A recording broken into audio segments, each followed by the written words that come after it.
Nós da PUC acreditamos que temos um papel fundamental no desenvolvimento e empreendedorismo social. Sempre nos fazemos essa pergunta: como alunos e professores podem se engajar para mudar o mundo?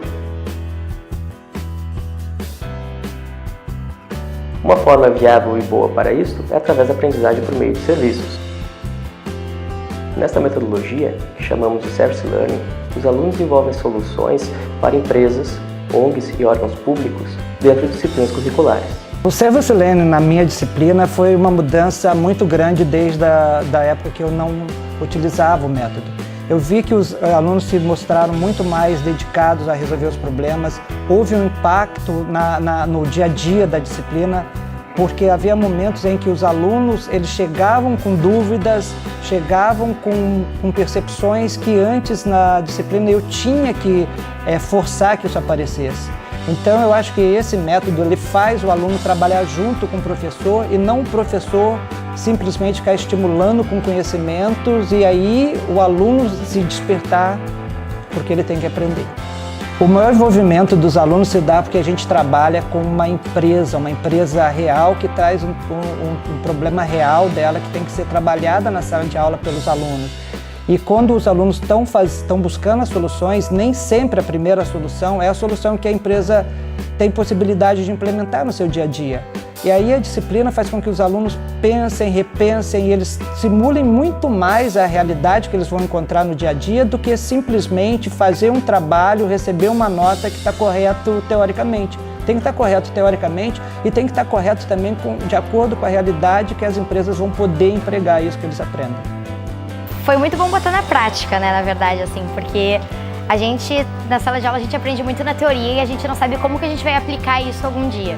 E fazendo esse método e trabalhando desde o começo, assim, e sabendo pro que seria, foi algo que é muito melhor do que tu só tá ali estudando e vendo os números, tu tá, tipo, literalmente aplicando e estudando as necessidades daquela comunidade para te conseguir realizar algo bom para eles. Tem um momento na disciplina que eu acho fantástico, assim, que é quando eles começam a aplicar a metodologia e eles trazem o que eles entendem que são as soluções que os parceiros precisam para o seu dia a dia na organização. E aquilo não se mostra viável muitas vezes e isso gera uma frustração muito bacana nos nossos estudantes. Por quê? Porque a gente se reinventa a partir da frustração. A única certeza que nós temos na vida, principalmente na vida profissional, é que ela vai ser frustrante. É a partir da frustração que a gente trabalha também, não só da frustração. E aí o que acontece? Eles insistem, eles aplicam a metodologia e eles se superam. Esse momento de superação, para mim, é algo imbatível. Por quê? Porque eles se apropriam do potencial deles de trabalho. Eles começam a perceber que, de fato, eles serão profissionais diferenciados a partir do investimento afetivo e cognitivo que eles fazem na vida profissional deles. Eu estava muito ansiosa de fazer alguma coisa que eu pudesse aplicar os meus conhecimentos da universidade no mundo real. Então isso foi muito gratificante quando eu consegui colocar em prática o que eu aprendi. Tu ter uma cadeira e um método que tu pode enxergar e a gente apresentou todo o nosso projeto direto para as pessoas da comunidade e vendo elas assim, entendendo de tipo, eu vi que tu não usou a instalação desse jeito porque esse jeito a gente não teria condições de fazer, sabe? Então acho que para mim isso foi a melhor parte. Eu fico muito feliz de estar propiciando para alunos uma vivência que eu muito quis ter. Essa vivência mais prática, como é que funciona realmente uma empresa, o que dá para melhorar. A gente tem orçamento, tem recursos limitados a poder criar um avião, um foguete ou qualquer coisa. Tu tem certas guidelines para seguir. Então eu acho muito bom estar junto com os alunos. Eles me fazem crescer porque eles fazem questionamentos que muitas vezes eu não me faço e eles te puxam a melhorar também, eles te exigem. Eu sempre faço uma analogia com a questão de aprender a andar de bicicleta. Ninguém vai aprender a andar de bicicleta porque a gente teorizou sobre, você segura o guidão ou o guidão desse jeito, você senta no selim, Não, as pessoas aprendem a andar de bicicleta entendendo alguns princípios de energia aplicada, né, porque velocidade é isso, e entendendo que no momento que tu senta na bicicleta e começa a sentir qual é o receio que eu tenho, qual é a possibilidade de cair, como é que a velocidade trabalha com o equilíbrio, você começa a andar de bicicleta. Com a tua vida profissional vai ser da mesma maneira.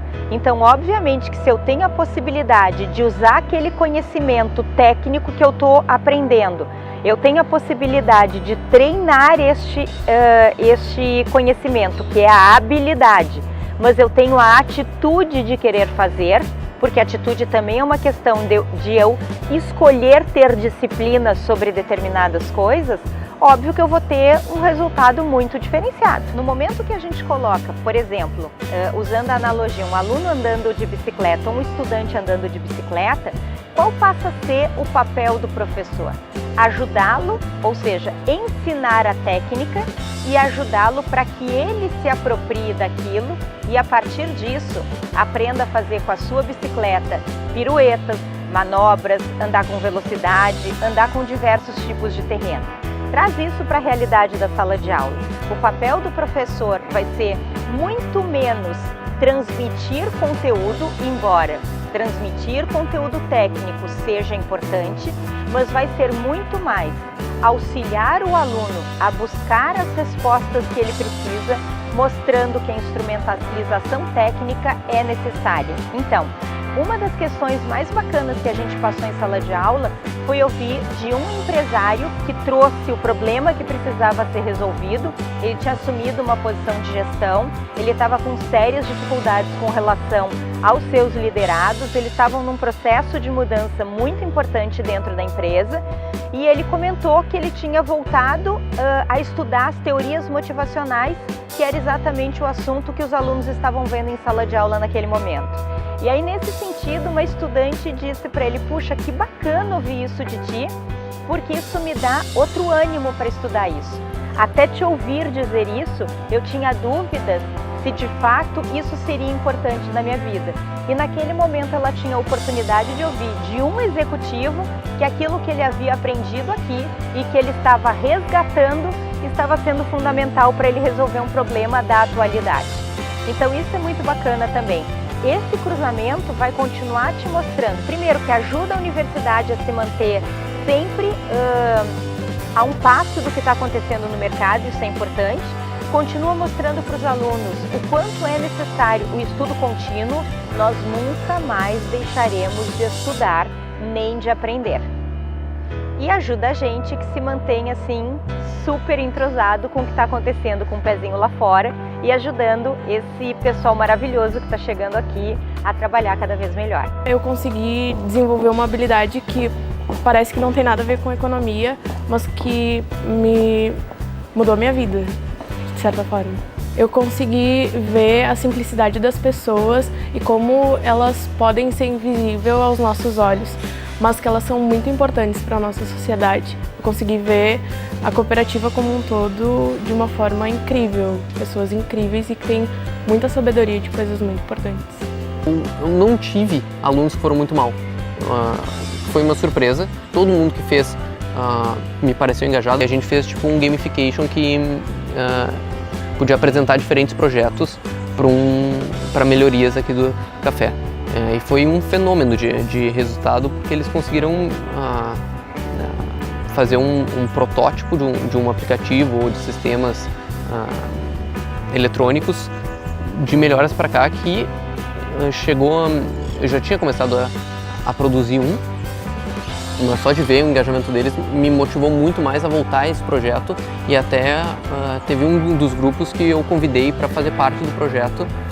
E agora a gente está andando para ver se a gente evolui para realmente concretizar ele. A gente acabou aprendendo muito mais a trabalhar um pouco sozinhos, assim, porque as aulas elas eram mais para te tirar dúvidas e para te entender o que tu estava fazendo e por que tu estava fazendo, do que simplesmente tu ir lá e ter a matéria. Então a gente aprendeu muito a tocar, assim, tipo, tocar o projeto por conta própria, mas ao mesmo tempo, claro, com uma base, né, um auxílio do professor que estava responsável pela disciplina. A avaliação, na verdade, ela é invertida também.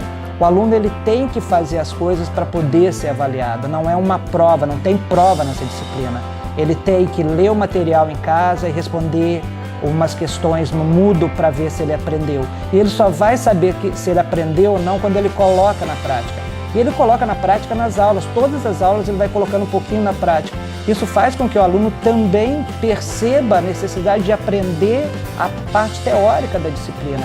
E quando ele vai fazendo isso, ele vai assumindo a nota que ele vai tirar. E não o professor que está dando uma nota para ele, é ele que está evoluindo. Então isso eu acho muito legal nessa disciplina, eu acho que os alunos respondem isso de uma forma muito mais tranquila. Eu acho que para o professor também é muito melhor, porque ele não fica ali sendo aquele vilão que numa data específica ele vai medir o conhecimento do aluno, na data da prova, e sim, né, durante todo o processo. A gente vai trabalhar com a metodologia do Design Thinking, a gente vai trabalhar com o mapa da empatia, a gente vai trabalhar com proposta de valor, vamos trabalhar com prototipação. Então é maravilhoso, porque os alunos aplicam muito do que eles estão aprendendo e vão aprender metodologias super inovadoras. Eu recomendaria muito a adoção dessa disciplina pelos meus colegas professores, pelas empresas que vêm aqui e vêm apresentar os seus problemas, que de todas as disciplinas que eu já trabalhei no Service Learning, eu não tive nenhuma empresa que, mesmo que não tenha utilizado na plenitude a solução colocada pelos alunos, não saiu satisfeita por ter uma outra visão, por poder repensar algumas coisas que estavam sendo feitas, e saíram daqui, todas elas me agradecendo e falaram que estavam melhores do que quando entraram. E os alunos, por sua vez, alunos que você sentia que cresceram, que puderam mostrar o seu potencial, que aprenderam a trabalhar com a realidade que está esperando. Então eu vi eles também muito felizes depois, quando terminava o semestre letivo. Como resultado dessa união de interesses, tivemos a felicidade de vermos nossos parceiros atendidos ficarem satisfeitos com o protagonismo dos nossos alunos e professores. Se a gente fizer um estudo e a gente observar que cada vez menos o emprego formal da forma como nós o conhecemos vai diminuir, quando a gente começa a perceber que quando as pessoas têm contato com o empreendedorismo, o olho delas brilha, porque elas têm a chance de fazer da forma delas, do jeito delas, com a ideia delas. Quando a gente começa a perceber que, infelizmente, nós ainda não temos no Brasil um habitat, um ambiente empresarial adequado, o Service Learning é o primeiro vírus que a gente inocula com relação a isso. Quando eu começo a dar para as pessoas, quando eu começo a fornecer insumos e as pessoas começam a perceber que elas podem, ao contrário de tudo que elas acreditaram na sua vida pregressa estudantil, de que elas deveriam repetir, de que o pensamento delas deveria ser controlado, de que a ideia delas talvez não tivesse tanta força.